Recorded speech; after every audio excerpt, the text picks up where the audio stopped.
সমস্ত যে বড় দেশগুলি আছে অর্থনৈতিক সম্পন্ন, সেই তালিকায় দ্রুত গতিতে ভারত এগোচ্ছে। পুঁজিপতিদের দিয়ে ভারতবর্ষ এগোনো নয়।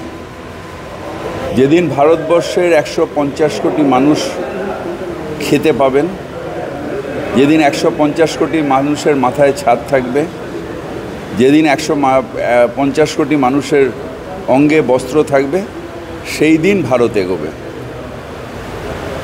এয়ারপোর্ট দিয়ে দিলাম, পোর্ট দিয়ে দিলাম নিজের ব্যবসায়ীকে, আর সেই ব্যবসায়ী লাভে ট্রিলিয়ন বিলিয়ন গিলিয়ন সব কি বলে ওরা, সেটাতে ভারতবর্ষ এগোনো না।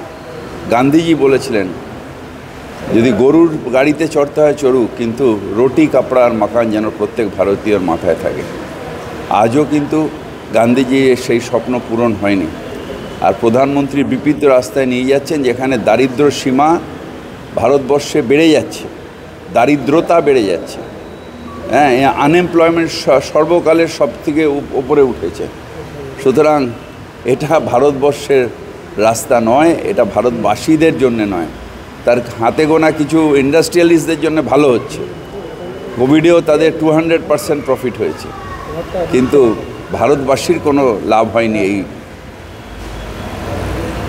এই প্রথমে মোদী সরকার, আর তারপরে এখন নীতিশ নাইডু ডিপেন্ডেন্ট অ্যালায়েন্সে।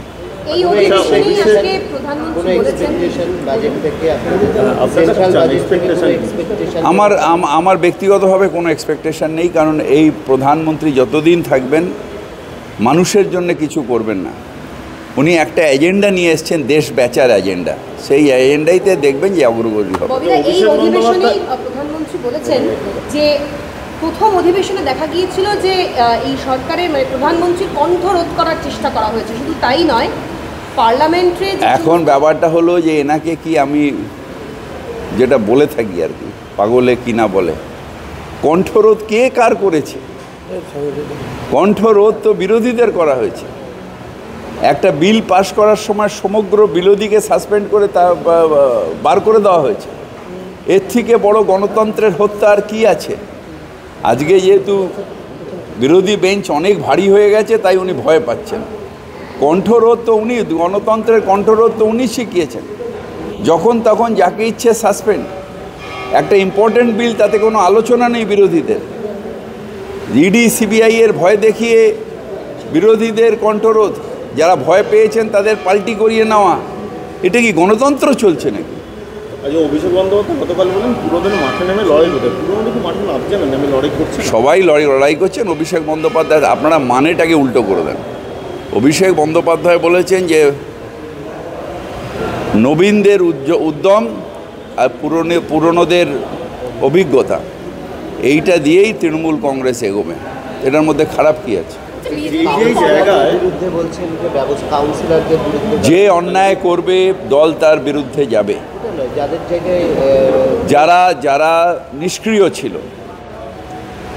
যারা ভেবেছিল যে আমার ইলেকশনটা আমার ইলেকশন আর অন্য ইলেকশনটা আমার ইলেকশন নয়, নিশ্চয়ই দলের তার বিরুদ্ধে ব্যবস্থা নেওয়া উচিত। সেটা আমি এখান দিয়ে কাউকে টিকিট পাবে না পাবে সেটা প্রেস কনফারেন্স করে বলা যায় না, সেটা পার্টির মিটিংয়ে ঠিক হয়। কিন্তু এমন শুধু কাউন্সিলর না, অনেক জনপ্রতিনিধি আছেন যারা নিজের ইলেকশনের সময় যেভাবে নাবেন সেইভাবে বিধানসভা বা লোকসভায় নাবেন না। সেইখানে আমাদের আপত্তি নিশ্চিতভাবে আছে। আমি পার্টিকুলার, ও হয়তো বিশ্লেষণ করেছে, আমি এখনও বিশ্লেষণ করিনি, ওর লিস্টটা বেরোলে দেখবো। লোকসভা বলে চেঞ্জ করা তো দলের বিষয়, কিন্তু কাউন্সিলরও কি ড্রপ হতে পারে? ইলেকশন তো না, কাউন্সিলর ড্রপ মানে চেয়ারম্যান তো ড্রপ হতেই পারে, যেখানে দলের মেজরিটি আছে সেখানে তো হতেই পারে। কাউন্সিলর ড্রপ হবে কি করে? ইলেক্টেড রিপ্রেজেন্টেটিভ ড্রপ হয় না, কিন্তু যেখানে আমাদের দলের স্ট্রং আছে সেখানে নিশ্চিতভাবে তাদের যে দায়িত্ব আছে সেগুলোর থেকে ড্রপ হতেই পারে। মমতা বন্দ্যোপাধ্যায় বললেন যে আমি বিত্তবান নয়, বিবেকবান চাই। বিরোধীরা এটা কটাক্ষ করে বলছেন, তিনি তো মুখ্যমন্ত্রী, উনি দলের উনি কেন ব্যবস্থা নিচ্ছেন? উনি সব জেনে আবার এই কথা ব্যবস্থা নিচ্ছেন বলেই তো অ্যারেস্ট হচ্ছে, নিচ্ছেন বলেই তো অমিত শাহর মতন যে কয়লা কেলেঙ্কারির যে লোকের হাত থেকে উপহার নেয় না, নিচ্ছেন বলেই তো যারা যারা আজকে পর্যন্ত অন্যায় করেছে তাদের প্রত্যেককে অ্যারেস্ট করেছে মমতা ব্যানার্জি। লাস্ট প্রশ্ন, কেন্দ্রীয় সরকারের আরএসএস